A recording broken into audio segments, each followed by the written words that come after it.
Setelah Suho mengalahkan Hunter yang kerasukan, Suho mendapatkan hadiah quest Runestone Storm Slice dari sistem.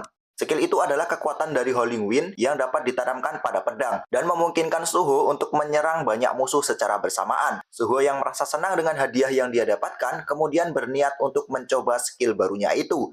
Karena skillnya itu membutuhkan media pedang, Suho melihat ada pedang terkutuk di hadapannya dan langsung menghampiri pedang itu. Sedangkan di sisi lain, pedang yang memiliki jiwa itu dalam hati berkata bahwa dia sangat memalukan karena dia kalah dari keturunan Shadow Monarch yang masih sangat lemah. Dan ketika Suho akan mengambilnya, pedang itu berencana untuk mengambil alih jiwa Suho seperti yang dia lakukan pada Hunter sebelumnya.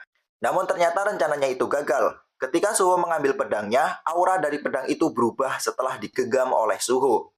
Pedang itu pun kaget dengan apa yang terjadi. Dia tidak menyangka, meskipun dirinya mewarisi kekuatan Monarch of Fangs, namun ada orang yang jiwanya tidak bisa dia ambil alih. Di sisi lain, Suho ternyata tidak kerasukan karena efek skill panjang umur dari Sang Agung Kandiaru. Setelah mengamatinya, Suho tertarik dengan pedang itu karena jauh lebih baik daripada pedang Goblin yang sebelumnya dia pakai. Suho pun penasaran dengan skill yang dimiliki oleh pedang itu. Kemudian dia mencoba pedang terkutuk itu untuk menghancurkan beberapa batuan yang ada di sekitarnya. Melihat dampak yang ditimbulkan oleh pedang tersebut sangat besar, Suho tersenyum puas. Suho menilai pedang itu sedikit bermasalah karena sekali pakai menyedot banyak mana. Namun dia suka dengan kekuatan penghancur yang dimiliki oleh pedang rakan itu. Di sisi lain, Tali mulai sadar dari pingsannya, dan ketika membuka matanya, dia dibuat terkejut setelah melihat Hunter yang sebelumnya akan membunuhnya terlihat pingsan di sampingnya. Singkat cerita, Suho membawa senior Talim dan Kim Yong Jun keluar dari dungeon itu. Namun setelah membawa mereka keluar, Suho berniat untuk kembali memasuki dungeon dan memeriksa apakah masih ada orang yang selamat dari insiden tersebut.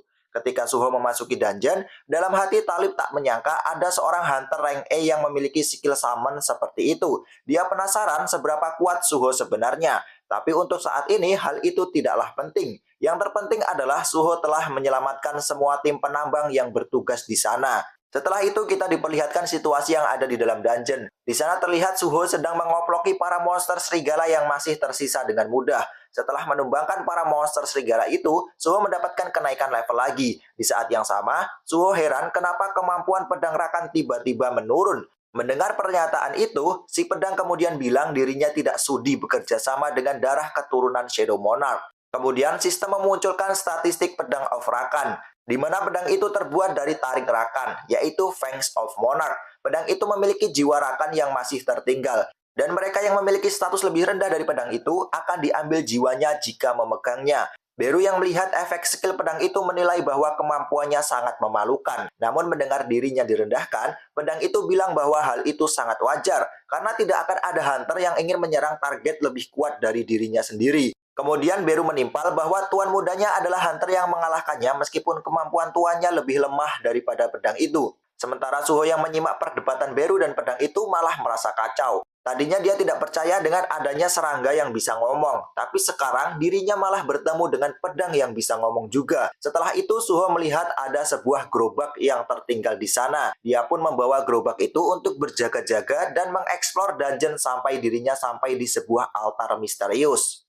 Di sana Suho menemukan mayat para hunter yang telah tercincang oleh pedang rakan itu. Pedang itu bilang bahwa dirinya hanya membunuh mereka yang mencoba mengganggu altar itu, karena misinya adalah menjaga santuari Monarch of Fangs.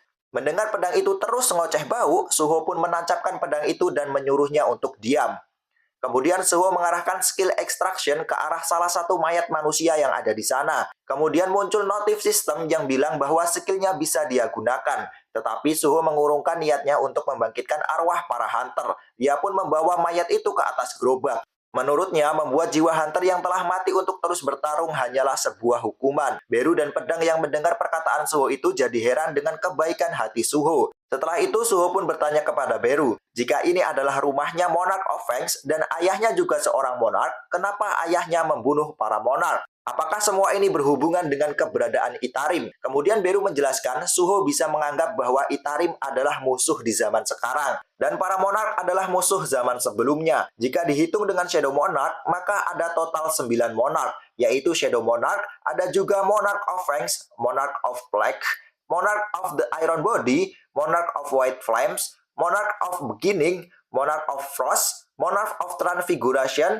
Dan yang terkuat adalah King of Berserk Dragon, Monarch of Destruction, Antares.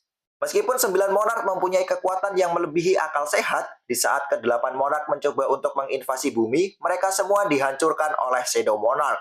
Mendengar cerita Beru itu, Suho tercengang dan seakan tidak percaya jika ayahnya melakukan semua itu. Lalu pedang itu pun membenarkan cerita Beru dengan mengatakan bahwa Shadow Monarch adalah orang yang membunuh tuannya.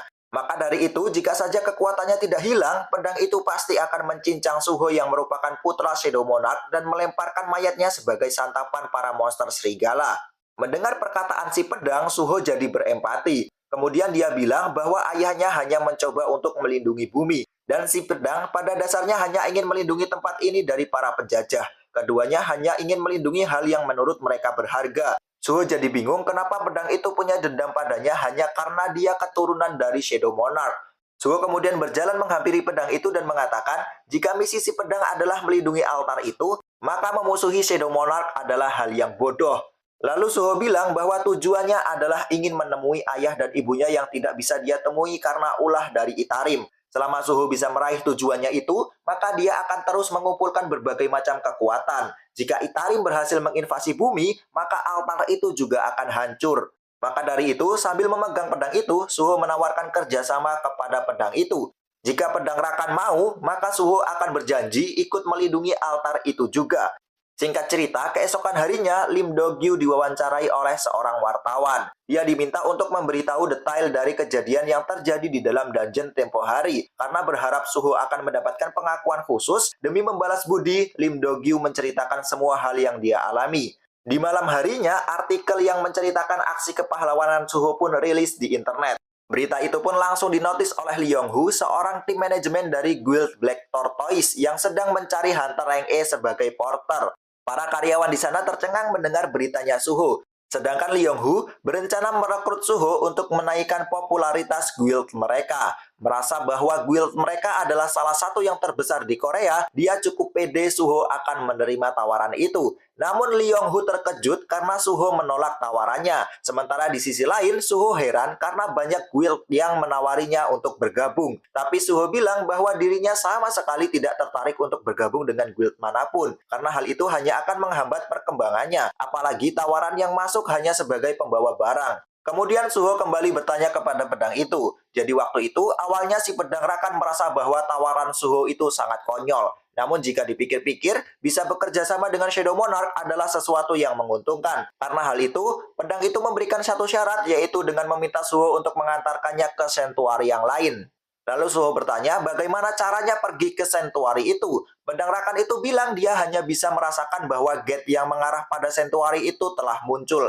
Mungkin gate itu biasa manusia sebut dengan istilah dungeon break. Suho kemudian menegaskan sentuari itu pasti sudah berubah menjadi dungeon tipe field, di mana hal itu merujuk pada tempat yang telah menjadi kosong akibat dungeon break, sehingga para monster yang ada di dalamnya sudah keluar meninggalkan gate itu. Kemudian, Suho mengirimkan pesan kepada pamannya Jinho untuk berpamitan agar pamannya itu tidak khawatir jika Suho tidak menghubunginya dalam beberapa waktu. Dengan menggendong pedang Rakan, Suho bersama Beru bersiap untuk mencari keberadaan sentuari yang dimaksud oleh pedang itu. Singkat cerita, Suho telah sampai di sebuah pegunungan yang sudah dilindungi oleh pagar pengaman. Suho awalnya kaget, karena tempat itu adalah wilayah dari Guild Heina yang anggotanya dipenuhi oleh para gangster. Jadi kemungkinan besar di dalamnya akan dipenuhi para bajingan yang sedang berjaga. Namun tekad Suho sudah bulat. Kemudian, sebelum masuk, Suho menggunakan Rules Authority untuk menghancurkan CCTV agar keberadaannya tidak diketahui. Di saat Suho sedang berjalan menelusuri hutan itu, Suho dihadang oleh sekelompok monster yang telah menunggunya di sana.